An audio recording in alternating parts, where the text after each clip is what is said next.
Assalamualaikum warahmatullahi wabarakatuh. Shalom, Om Swastiastu, Namo Buddhaya, salam kebajikan, salam sejahtera untuk kita semua. Perkenalkan, nama saya Larissa Tias. Saat ini saya merupakan mahasiswi baru di Universitas Islam Syekh Yusuf, Fakultas Keguruan dan Ilmu Pendidikan, Program Studi Pendidikan Bahasa Inggris. Pada kesempatan kali ini saya akan mewawancarai 4 tokoh agama, yaitu yang pertama dari agama Islam, Kristen, Hindu, dan Buddha. Melalui wawancara ini saya akan menggali pandangan dari masing-masing tokoh agama mengenai tentang bagaimana nilai-nilai Pancasila dapat diterapkan dalam kehidupan beragama sehari-hari, serta bagaimana peran umat beragama dalam menjaga keharmonisan dan persatuan di tengah perbedaan yang ada di Indonesia ini. Harapannya, hasil wawancara ini dapat memberikan informasi lebih luas tentang pentingnya toleransi, saling menghargai, dan gotong royong sebagai wujud nyata dari nilai-nilai Pancasila dalam kehidupan bermasyarakat yang majemuk. Halo, di sini saya dengan narasumber yang pertama. Dengan siapa, Kak? Raha. Baik, yang pertama, bagaimana peran pemerintah dan tokoh agama dalam menjaga keharmonisan antar umat beragama? Peran pemerintah untuk menjaga keadilan dan kebebasan itu adalah menjadi teladan untuk saling toleransi dan menjaga kedamaian. Yang kedua, apa saja langkah nyata yang dapat dilakukan masyarakat untuk menjaga kerukunan antar umat beragama? Langkahnya yang pertama itu saling menghormati antar umat. Yang kedua, hindari ujaran kebencian. Yang ketiga, ikut kegiatan lintas agama, itu kayak agar saling mengenal lah. Terus yang keempat itu tolong menolong tanpa melihat perbedaan. Gitu aja sih. Ya, sama-sama. Baik, nanti bertemu dengan narasumber yang kedua.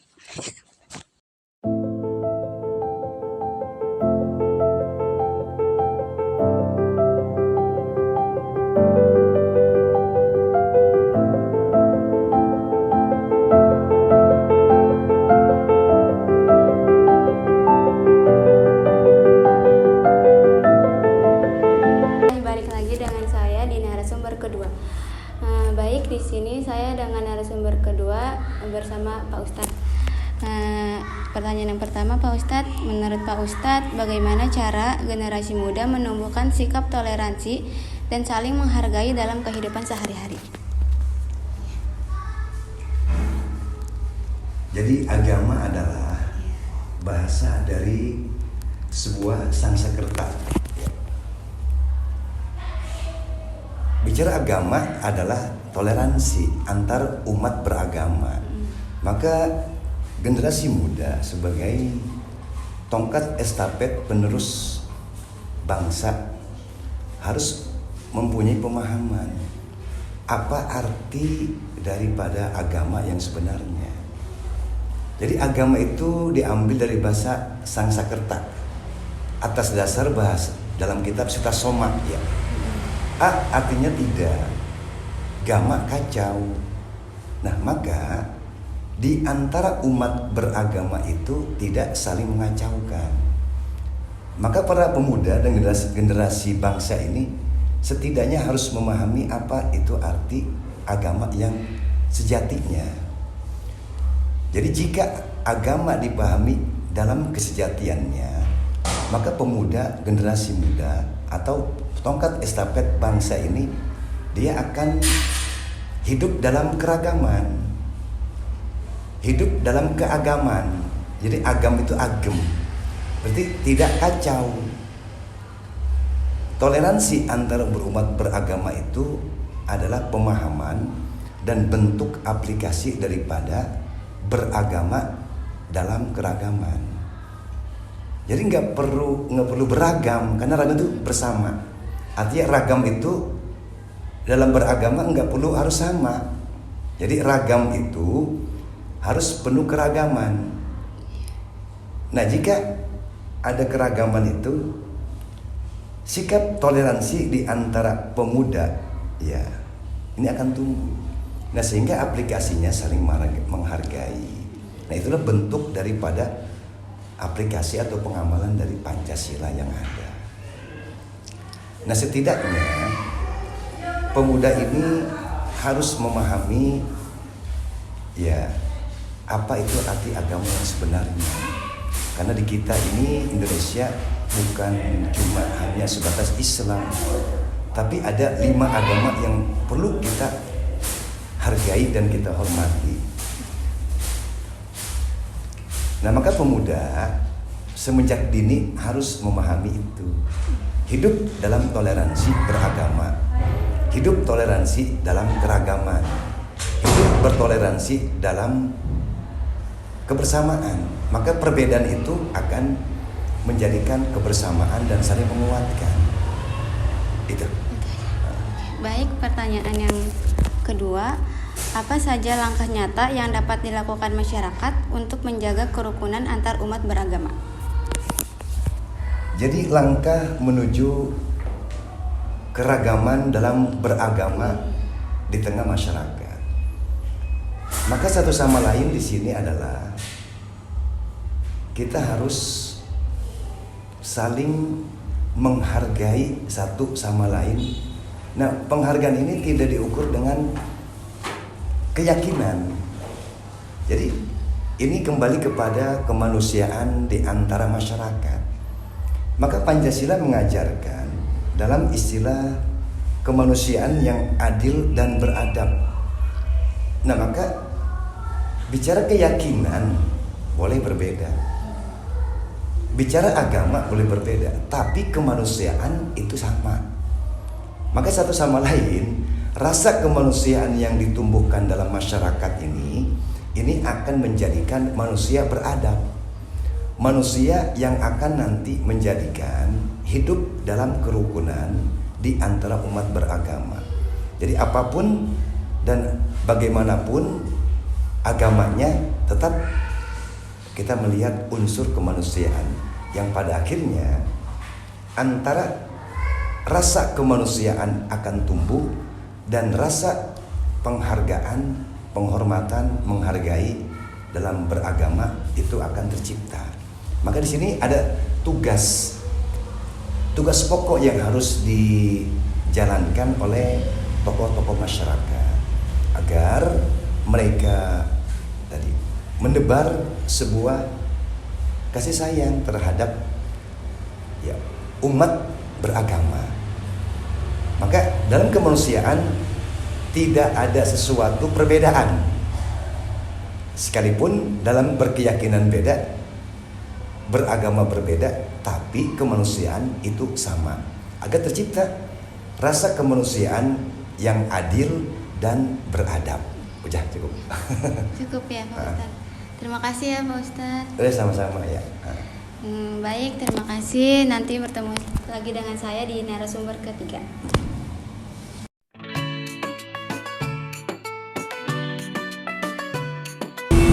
Halo, bertemu lagi dengan saya di narasumber ketiga.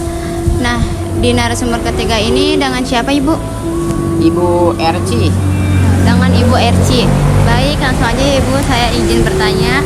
Yang pertama, bagaimana sila pertama ketuhanan yang Maha Esa tercermin dalam sikap toleransi antar umat beragama? Pertama, menjaga kerukunan antar umat beragama itu penting banget, apalagi di Indonesia yang punya banyak agama, suku dan budaya. Kalau nggak dijaga, perbedaan itu bisa jadi sumber konflik. Tapi kalau kita saling menghormati, bisa jadi Indonesia makin kuat dan damai. Contohnya yang pertama, saling menghargai dan saling menghormati keyakinan orang lain. Belajar memahami perbedaan dengan pikiran terbuka. Ikut juga kegiatan sosial barang tanpa mikirin perbedaan agama. Ya, Pertanyaan. mudah-mudahan ini pertanyaan Ibu ya, bisanya begitu, mudah-mudahan bermanfaat buat Neng ya. Ya, Ibu. Ya. Oke, pertanyaan yang kedua ya Ibu ya. Apa saja contoh penerapan nilai-nilai Pancasila dalam kehidupan beragama sehari-hari? Sila pertama, rajin beribadah sesuai agama masing-masing. Sila kedua, kita bisa mencontohkan dengan bersikap baik ke semua orang tanpa pandang agama apapun, suku apapun.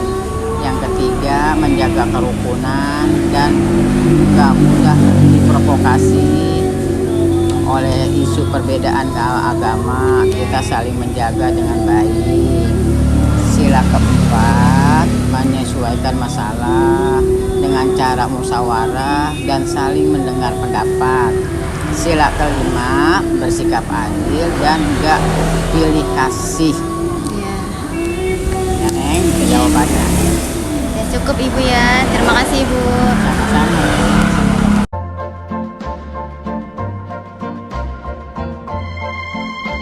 Hai, balik lagi dengan saya di narasumber keempat. Dengan Bapak siapa? Dengan Pak James. Nah, dengan Pak James. Baik, langsung aja ya Pak. Pertanyaan yang pertama, menurut Bapak, apa saja tantangan yang dihadapi dalam menerapkan nilai Bhinneka Tunggal Ika di masyarakat modern ini? Tantangan yang dihadapi masyarakat menghadapi apa? Tantangan yang dihadapi dalam menerapkan nilai-nilai Bhinneka Tunggal Ika di masyarakat modern. Saya kira tantangan yang paling utama mungkin karena masyarakat kita ini ya belum merata dalam pendidikannya. Kalau semua sudah mengerti tentang arti dari Bhinneka Tunggal Ika dan tujuan luhur dari pendiri bangsa kita ini, wah itu akan luar biasa sekali. Jadi tantangan karena pendidikannya aja belum merata. Iya. Baik, untuk pertanyaan yang kedua, menurut Bapak, mengapa Pancasila dianggap sejalan dengan nilai-nilai agama? Pancasila sejalan dengan nilai-nilai agama karena salah satu di dalam Pancasila itu sila pertama itu ketuhanan yang Maha Esa, dan kita bersyukur kita ada di negara Indonesia ini yang berdasarkan Pancasila yang sila pertamanya menjunjung tentang ketuhanan. Jadi percaya adanya Tuhan. Jadi itu yang membuat negara kita ini tetap utuh sampai sekarang ini dan tetap kuat. Iya. Udah cukup Pak? Oke. Terima kasih.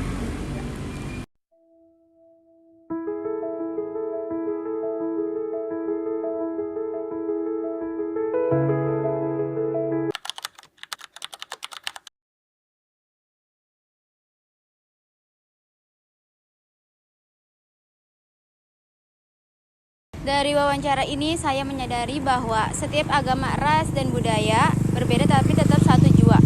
Semoga hasil wawancara ini tidak hanya menambah wawasan, tetapi juga menginspirasi pembaca untuk terus belajar dan berkontribusi positif bagi masyarakat.